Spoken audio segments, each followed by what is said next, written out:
Bienvenido, queridos hermanos. Hoy, 14 de febrero, estamos celebrando a dos hermanos de sangre que supieron destacar por su labor evangelizadora, conocidos como también los apóstoles de los eslavos, ¿no? Justamente me refiero a San Cirilo y a San Metodio, ¿sí? Su contribución, digamos, ha sido invaluable justamente para forjar una verdadera cultura europea y cristiana, ¿no? Pues bien, queridos hermanos, entonces las vidas paralelas de estos dos santos hermanos del siglo noveno adquieren una relevancia notable en el siglo XXI. No solo fueron apóstoles de los países eslavos, sino que también se erigieron como portaestandartes de la fidelidad a Roma en los tiempos turbulentos que precedieron al cisma oriental. Focio, futuro patriarca de Constantinopla y principal instigador de la ruptura bizantina con Roma, fue su maestro y líder eclesiástico. Sin embargo, ellos supieron desvincularse del patriarca cismático a tiempo, manteniéndose en comunión con Roma, el centro de la catolicidad. Su estrategia establece un hito perenne en los desafíos actuales para la unión de los cristianos, ¿sí? Pues bien, hermano, repasemos un poco la cuestión de Focio, que acá se lo nombra, este, porque justamente Focio pasó a la historia, digamos, por haber causado de algún modo un cisma al rechazar justamente la cláusula de Filoque, ¿sí? La que decía originalmente esta cláusula en el texto griego, eh, decía, digamos, o dice, digamos, que procede, que el Espíritu Santo procede del Padre, y en el texto latino dice que procede del Padre y del Hijo. Fue justamente el puntapié, ¿no?, para la posterior separación definitiva entre Oriente y Occidente. En este momento se empezó como a dividir la cristiandad originaria primitiva y se empezó a dividir, ¿no?, entre Occidente y Oriente, ¿sí? Y fue este el puntapié justamente por la discrepancia que había tenido Focio, ¿sí? Como dice, fue su maestro, pero llegaron a separarse a tiempo, ¿no?, para salvaguardar justamente la catolicidad de la fe. Dice, los hermanos Cirilo y Metodio nacieron en Salónica, una encantadora y antigua ciudad de la Macedonia griega, a comienzos del siglo IX.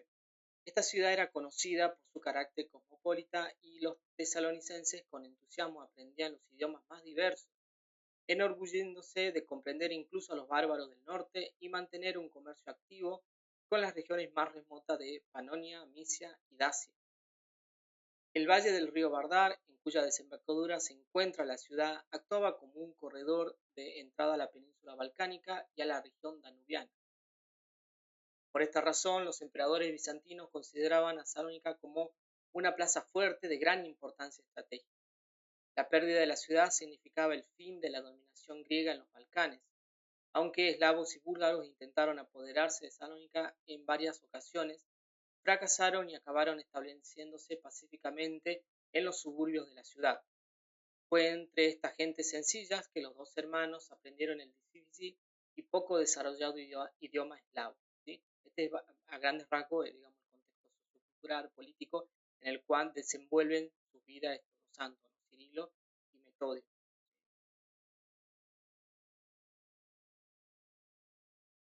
León, padre de la familia, ocupaba el prestigioso cargo de lugarteniente general en la zona militar. Era un hombre instruido no solo en los asuntos militares, sino también en filosofía y religión. Su biblioteca estaba llena de obras de los santos padres, especialmente la de San Gregorio Nacianceno, que también le hemos dedicado una de estas meditaciones eh, a San Gregorio Nacianceno, ¿no?, anteriormente. Tanto él como su esposa provenían de una noble estirpe y eran profundamente devotos. Tuvieron 7 hijos, de los cuales Metodio fue el primero, nacido en el año 815, y Cirilo el último, nacido en el año 826. Metodio fue nombrado gobernador de la provincia de Macedonia Interior a una edad temprana, en las fronteras de la actual Albania, donde los eslavos ya se habían asentado. Durante su mandato llegó a conocer el espíritu y las necesidades de este pueblo, y esto lo marcó, ¿no?, como vamos a ver al final de esta meditación. Esto de conocer, digamos, el idioma eslavo, las necesidades del pueblo, lo fue marcando para lo que fue luego su esplendor como evangelizador, como misionero, ¿no? Por su parte, Cirilo comenzó sus estudios en Salónica. Durante ese periodo leía y releía las obras de San Gregorio Nacianceno, memorizando sus hermosas composiciones poéticas y anhelando la sabiduría divina que resplandecía en los escritos del maestro. Cuando León falleció prematuramente, Cirilo tenía solo 14 años. Fue entonces acogido bajo la protección de Teóctitos, canciller imperial y primer ministro de la emperatriz Teodora, quien lo llamó a Constantinopla para completar su formación. ¿Sí? Y acá podemos aprender algo, ¿no? También de la vida de estos santos que estamos celebrando hoy a través de esta meditación. Es la cuestión justamente de que por eso la gracia, digamos, de entender, digamos, en profundidad los misterios divinos hay que pedirla incansablemente, ¿no? Porque acá dice, ¿no? Que él anhelaba la sabiduría divina que resplandecía en los escritos de San Gregorio, ¿no? O sea, él se quedaba enamorado a la hora de leer y de meditar las enseñanzas de este padre de iglesia que era San Gregorio Nacianceno, y a su vez pedía, ¿no? Que pueda también él manifestar esa sabiduría. Entonces, bueno, claramente la gracia hay que pedirla, ¿no? Hay que pedir la gracia de poder, digamos, eh, de poder profundizar, de poder entender en profundidad justamente los misterios, los grandes misterios de nuestra fe, ¿no? Para luego iluminar a otros también, ¿no? Como ellos hicieron en su gran tarea evangelizadora como misioneros, ¿no? Estos dos grandes santos, Cirilo y Metodio, ¿no? Justamente. En el siglo IX, Constantinopla se encontraba en el apogeo de su esplendor, siendo la capital del mundo civilizado y un centro crucial de cultura cristiana. El patriarcado disfrutaba de numerosos privilegios, los cuales, junto con la intromisión de los poderes civiles en asuntos eclesiásticos, generaban un terreno fértil para las intrigas y la corrupción entre los altos dignatarios de la Iglesia. Los monjes eran los principales defensores de la ortodoxia, protegiendo a la Iglesia de las intervenciones civiles. La población era profundamente devota y en esa época se incrementó el culto a las sagradas imágenes, especialmente tras la derrota de la herejía iconoclasta el 19 de febrero del año 842. Entonces, repasemos un poquito, ¿no? La cuestión esta de en qué consistió la herejía, que acá dice, ¿no? Herejía iconoclasta.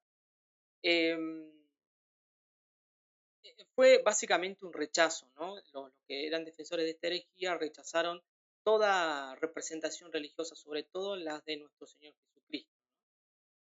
Bueno, finalmente triunfó, digamos, en la iglesia el culto, el debido culto y el justo culto a las sagradas imágenes.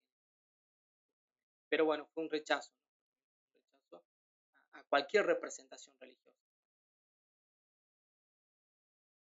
Teoctitos le otorgó a Cirilo una habitación en su propio palacio e inscribió al joven en la Universidad Imperial, ubicada dentro de la corte cerca de Santa Sofía. Sus maestros fueron León, conocido como el filósofo, o el matemático, el sabio más ilustre de la ciudad, y justamente Focio.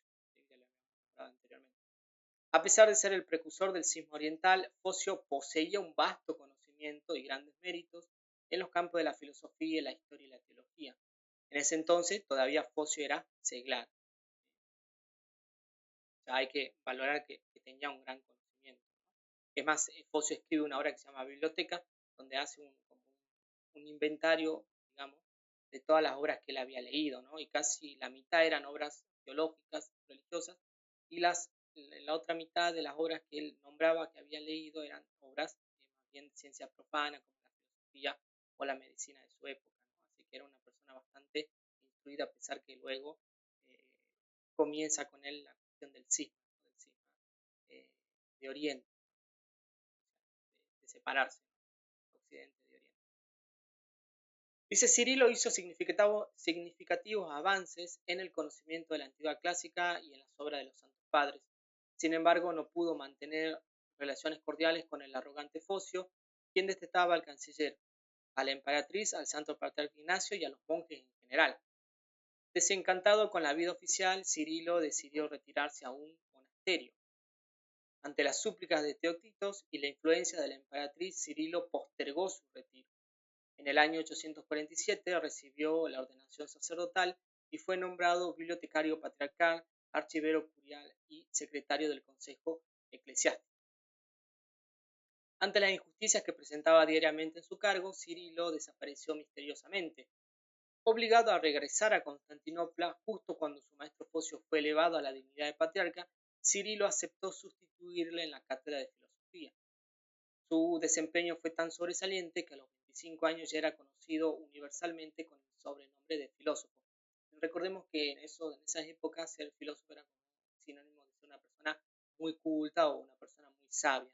No es tanto el sentido profano secular que hoy se tiene del concepto de filosofía, sino más bien que era una persona muy culta en todos los ámbitos de la vida, por lo tanto era un sabio, ¿no? El filósofo todavía en esta época, en el siglo X, IX, era todavía considerado como una persona muy sabia. Con su regreso a Constantinopla aumentaron sus deseos de soledad y su interés por la vida monástica. Es probable, dice, que estuviera en contacto con su hermano Metodio, quien después de los desengaños en su gobierno dejó la carrera administrativa y se dedicó a la vida monástica, ingresando en el año 853 en un monasterio en el Monte Olimpo. Cirilo siguió a su hermano Metodio en la soledad del monasterio, en la vida monástica. Durante esta época de paz, ambos hermanos pudieron dedicarse plenamente a la santidad y al estudio de la ciencia sagrada. Mientras tanto, Constantinopla era un hervidero de pasiones. Bardas, hermano de Teodora, un hombre ambicioso e inmoral, y tutor de Miguel, el legítimo heredero al trono, encarceló y asesinó a Teodorico. Depuso a Teodora, desterró al patriarca Ignacio y entronizó justamente a la revista Focio. Este último, sin olvidar a los dos hermanos y con la intención de atraerlos a su bando, les ofreció dignidades que ellos valientemente rechazaron. Desde entonces, Focio buscó un pretexto para alejarlos diplomáticamente del imperio, lo cual coincidía con los deseos de los hermanos, quienes no podían reconocer su autoridad, y prontamente surgió, por gracia de Dios, una oportunidad adecuada para ellos. Acá llega uno de los momentos más determinantes de la vida de estos dos santos, ¿no? Lo que vamos a meditar a continuación. Hacia el año 861, el Khan de los Cázaros envió una embajada a Constantinopla solicitando misioneros que refutaran los errores islámicos y judíos. Cirilo y Metodio fueron considerados los más aptos para esta tarea, con Cirilo como director y Metodio como consejero. A través del Quersoneso, al sur de la península de Crimea, partieron en el año 861 hacia el país de los Cázaros en la costa del Mar Negro, entre el Don y el Cáucaso, donde fueron recibidos con todos los honores. Dios bendijo de manera extraordinaria esta misión en la que los hermanos demostraron habilidades excepcionales, sobresalientes, además de la santidad de sus vidas, para adaptarse justamente a mentalidades ajenas, aprender lenguas extranjeras y sobre todo para no mezclar la religión con el nacionalismo o la política en su apostolado. Una actitud muy sabia. Su labor consistió simplemente en cristianizar, respetando los usos y las costumbres de los pueblos. En ese entonces, Cirilo escribió una obra para refutar los errores judaizantes que afectaban a los cázaros. Metodio la tradujo al eslavo, aunque solo quedan pocos fragmentos de ella. Más de 200 dignatarios abrazaron el cristianismo y la amistad entre Bizancio y el Khan quedaron firmemente consolidadas. O sea, como a través de la prédica del Evangelio también trae paz social a los pueblos, ¿no? Ese es uno de los valores que trae inculturizar, digamos, el Evangelio, porque trae también paz a los pueblos, paz a los hombres, más allá de la doctrina de la salvación, que es lo primero que hay que buscar. Entran ahora, dice, en escena los pueblos eslavos. Bratislaos, príncipe de Moravia, enviará, dice, una embajada a Bizancio solicitando también misioneros. Hacia el siglo IX, los eslavos ya se habían extendido de las llanuras de la Rusia meridional al norte hasta el Mar Blanco, al sur hacia el Adriático y el Egeo, al occidente penetraron profundamente en Alemania y al este llegaron hasta el Volga. Incluso se habían formado varios estados eslavos tanto en el norte como en el centro y sur de Europa. Entre ellos, la nación morava destacaba por su creciente poder. Moravia ya había sido parcialmente cristianizada anteriormente por misioneros alemanes, aunque con escaso éxito, probablemente debido a una falta de adaptación al entorno local. Es natural que un pacto entre príncipes se combinaran los motivos religiosos y políticos. El rey moravo aspiraba a frenar la expansión germánica, mientras que el emperador bizantino deseaba extender su influencia entre los pueblos de Centro Europa. Cirilo y Metodio, ajenos a las ambiciones políticas de ambos gobernantes, se enfocaron únicamente en la cristianización de sus pueblos. estudiaron a fondo las costumbres del país, comprendieron rápidamente el sistema necesario para evangelizar a los eslavos y concluyeron que se debía implementar una liturgia oriental en la lengua del país en armonía con la doctrina de la adaptación, o sea, de adaptar según las costumbres y la cultura de cada uno de los pueblos. Dicho esto, digamos, fue difícil, ¿no? Para estos hermanos en su misión poder celebrar los misterios de la fe. Acá vamos a explicar un poquito. O sea, era difícil, digamos, celebrar los misterios de la fe, o sea, la liturgia, en la lengua nativa, dado que no existía, digamos, todavía un alfabeto eslavo, ¿no? Pero lo logran justamente después de adaptar los caracteres griegos a la lengua eslava. Y ahí es cuando surge entonces el alfabeto llamado glagolita y se fueron traduciendo justamente de a poco los libros para el culto y de la Sagrada Escritura, ¿no? Justamente para la corte imperial fue considerado esto como un milagro lingüístico, ¿no? Y así es como cuando nace esta nueva lengua, digamos, o alfabeto, digamos, glagolita, ¿no? Propio de estos pueblos eslavos. O sea, fueron unos grandes evangelizadores sobre los gentiles.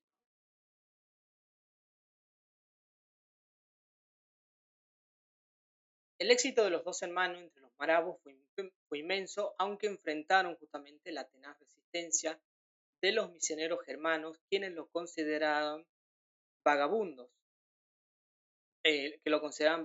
filósofos que perturbaban la paz religiosa en los feudos de Germania. Sin embargo, contaban con la protección del príncipe y el cariño del pueblo, quienes admiraban en ellos a griegos cultos, refinados y enérgicos, que hablaban su idioma y les presentaban la palabra de Dios adaptada a su mentalidad. Por eso yo les decía, ¿no? Anteriormente esta cuestión, ¿no? O sea, más bien había que entender a los filósofos como personas cultas, ¿no? O sea, como personas muy educadas. La cosecha de conversiones fue tan abundante que faltaban sacerdotes para atender a tantos nuevos fieles. Ninguno de los dos hermanos era obispo y Metodio ni siquiera era todavía sacerdote.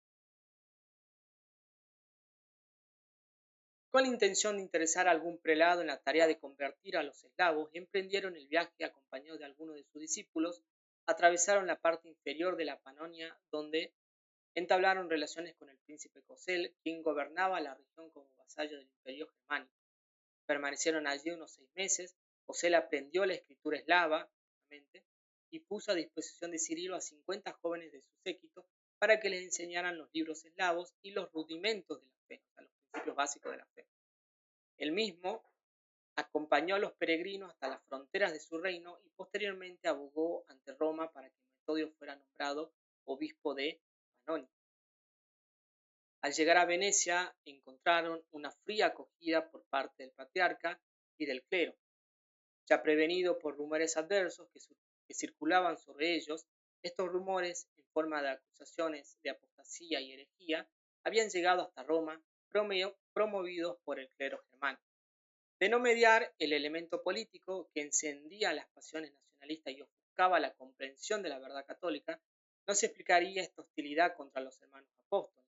O sea, claro, no hay forma de explicar, ¿no?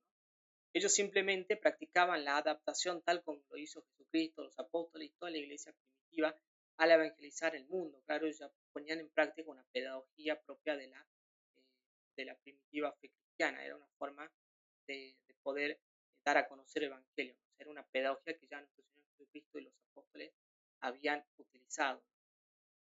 Pero incluso si en el siglo IX o entre los pueblos ya no convenía seguir el mismo sistema, una mera cuestión metodológica no debería haber provocado acusaciones tan graves, justamente. Los dos hermanos continuaron su viaje a Roma. El recibimiento fue apoteósico e inesperado.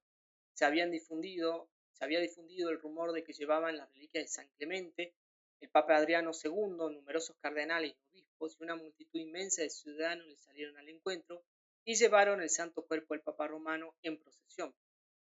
El Papa tuvo la oportunidad de conversar extensamente con Cirilo y, cautivado por su profunda piedad, su impecable ortodoxia y su celo apostólico, bendijo a los hermanos y aprobó sus proyectos misionales o sus proyectos misioneros.